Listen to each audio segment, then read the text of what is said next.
और ये है लेडीज एंड जेंटलमैन भारत के संविधान की ओरिजिनल कॉपी, उन 1000 कॉपियों में से एक जिन्हें कॉन्स्टिट्यूएंट असेंबली मेंबर्स के लिए स्पेशली तैयार किया गया था। A very rare and truly a collector's item which was meant for those जिन्होंने 3 साल रात दिन एक करके इस किताब को मुकम्मल किया था। पेश करते हैं ladies and gentleman the constitution of India, Bharat का संविधान।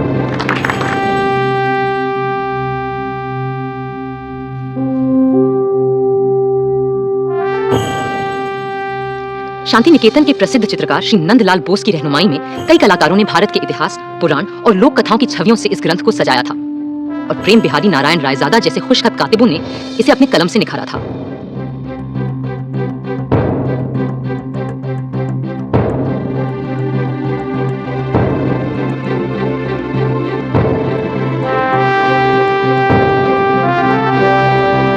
हाय everyone, welcome to GS world express.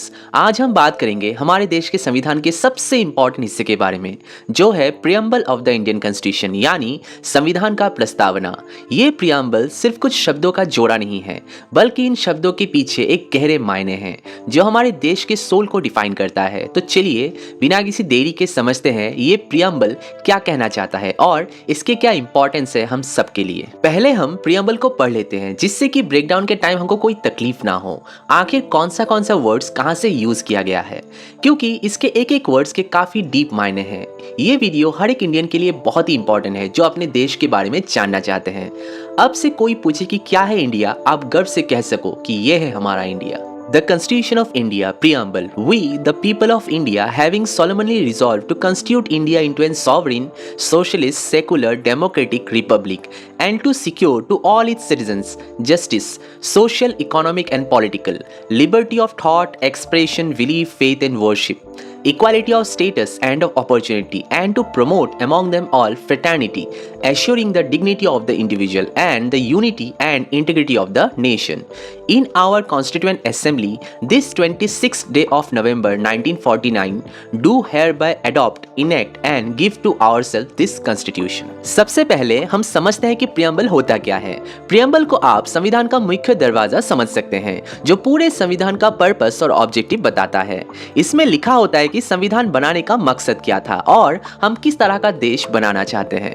Preamble हमारे संविधान की शुरुआत करता है और कहता है, We, the people of India, having solemnly resolved to constitute India into a sovereign, socialist, secular, democratic republic, and to secure to all its citizens justice, social, economic, and political, liberty of thought, expression, belief, faith, and worship, equality of status and of opportunity, and to promote among them all fraternity, assuring the dignity of the individual.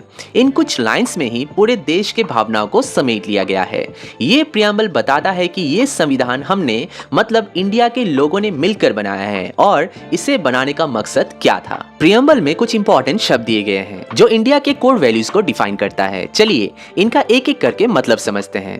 पहला है sovereign. Sovereign का मतलब है कि India एक आजाद देश है जो अपने फैसले खुद लेता है। इंडिया किसी भी फॉरेन पावर के अंडर नहीं है। हमारे देश में जो भी फैसले लिए जाते हैं वो हमारे देश के लोग और सरकार मिलकर लेते हैं बिना किसी बाहरी दबाव के। दूसरा है सोशलिस्ट। सोशलिस्ट वर्ड संविधान में 1976 में 42nd कॉन्स्टिट्यूशनल अमेंडमेंट एक्ट के थ्रू ऐड किया गया है। ये बताता है कि हमारा देश एक ऐसा समाज बनाना चाहता है जहां सबको बराबर का अधिकार मिले। गवर्नमेंट का काम है रिसोर्सेज का फेयर डिस्ट्रीब्यूशन करना ताकि गरीबी कम हो और सबको बेसिक नीड्स पूरी करने का मौका मिले। तीसरा है सेकुलर। सेकुलर का मतलब है कि हमारा देश किसी भी एक पर्टिकुलर धर्म को प्रमोट नहीं करता। यहाँ हर व्यक्ति को अपने धर्म को फॉलो करने की पूरी आज़ादी है बिना किसी दबाव या डिस्क्रिमिनेशन के। स्टेट और रिलीजन को अलग रखा गया है और सब धर्म को बराबर का अधिकार दिया गया है। चौथा वर्ड है डेमोक्रेटिक। डेमोक्रेटिक का मतलब है कि यहाँ लोगों का रूल है। देश के लोग अपने रिप्रेजेंटेटिव को चुनने का अधिकार रखते हैं, यानी कि हम अपने नेता खुद चुनते हैं जो हमारे लिए लॉज बनाते हैं और देश को चलाते हैं। डेमोक्रेसी के थ्रू सबको अपनी आवाज उठाने का मौका मिलता है। फिफ्थ वर्ड है रिपब्लिक। रिपब्लिक का मतलब है कि हमारा देश किसी राजा या महाराजा के अंडर नहीं है। यहाँ के हेड ऑफ द स्टेट एक इलेक्टेड व्यक्ति होता है, यानी राष्ट्रपति, जिसे इनडायरेक्टली लोगों द्वारा चुना जाता है। ये इंश्योर करता है कि पावर किसी एक व्यक्ति या फैमिली के पास ना हो, बल्कि ये लोगों के बीच में इक्वली डिस्ट्रीब्यूटेड हो। प्रियम्बल के सेकेंड पार्ट में कुछ ऐसे शब्द हैं जो हमारे देश के सिटीजन्स के लिए बेसिक राइट्स डिफाइन करते हैं। ये राइट्स सिर्फ लॉ बुक्स में नहीं बल्कि हर इंडियन के जीने के तरीके बनने चाहिए। चलिए इनको थोड़ा डिटेल में समझते हैं। जस्टिस। जस्टिस 3 प्रकार का होता है, सोशल, इकोनॉमिक और पॉलिटिकल। सोशल जस्टिस का मतलब है कि सोसाइटी में सबके साथ बराबरी का व्यवहार होना चाहिए। इकोनॉमिक जस्टिस का मतलब है कि सबको अपने जीवन यापन के लिए जरूरी रिसोर्सेस मिलने चाहिए। और पॉलिटिकल जस्टिस का मतलब है कि सबको सही तरीके से अपनी आवाज उठाने का अधिकार होना चाहिए। लिबर्टी। लिबर्टी का मतलब है आज़ादी। हर व्यक्ति को अपनी सोच, अपने एक्शंस, अपने विचार और अपने धर्म को फॉलो करने की पूरी आज़ादी मिलनी चाहिए। ये आज़ादी बिना किसी डर के मिलनी चाहिए जब तक हम अपने एक्शन से किसी और का नुकसान नहीं पहुंचाते। इक्वालिटी। इक्वालिटी का मतलब है सबके साथ बराबरी का व्यवहार होना।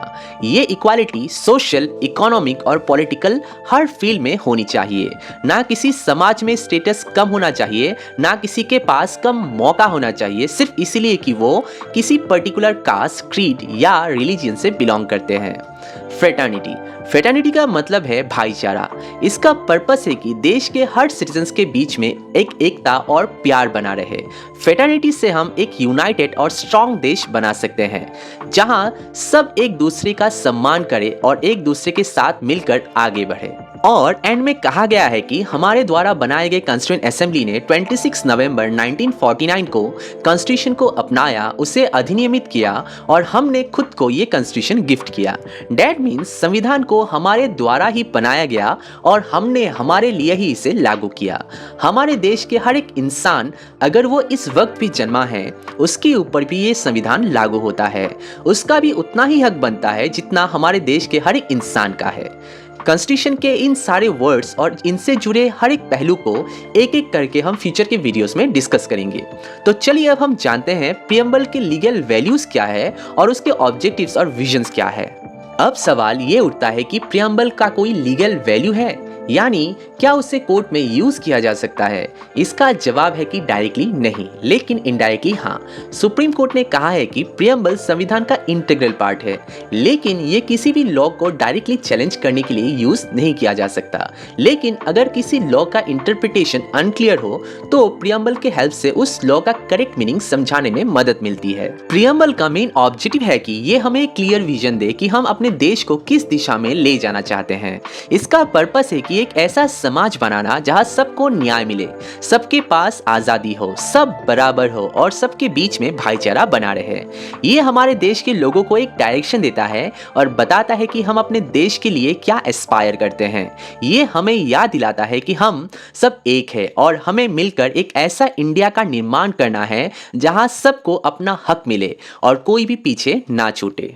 कंक्लूजन। दोस्तों, प्रियम्बल हमारे संविधान का एक अहम हिस्सा है। ये सिर्फ एक इंट्रोडक्शन नहीं बल्कि एक कमिटमेंट है जो हम सब अपने देश के प्रति करते हैं। ये हमें बताता है कि हमारा देश कैसे वैल्यूज पर बना है और हमें अपनी सरकार से क्या एक्सपेक्ट करना चाहिए। अगर आपको ये वीडियोस पसंद आया तो एक लाइक ज़रूर करें और चैनल को सब्सक्राइब करना ना भूलें। आप अपने थॉट्स और सजेशंस नीचे कमेंट्स में शेयर कर सकते हैं।